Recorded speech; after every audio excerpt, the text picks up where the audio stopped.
ഞങ്ങളെ രക്ഷയ്ക്ക് വേണ്ടി മനസ്സോടെ സ്വയം താഴ്ത്തുകയും ശരീരത്തിൽ കഷ്ടം അനുഭവിക്കുകയും ചെയ്ത കഷ്ടകാലമുള്ള രാത്രി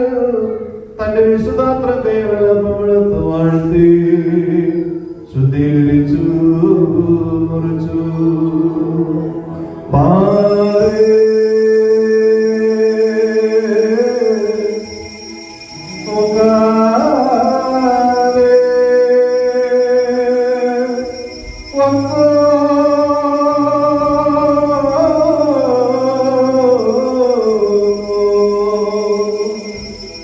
തന്റെ ശിഷ്യന്മാർക്ക് നൽകിയവരോട് അരുളി ചെയ്തു, ഇതിൽ നിന്ന് നിങ്ങളാക്കി വശീകരിക്കുന്ന നിങ്ങളുടെ പരിഹാരത്തിന് പാപമോചനത്തിന് നിത്യതയുടെ നൽകപ്പെടുന്ന എന്റെ ശരീരമാകുന്നു. വൽഹായ്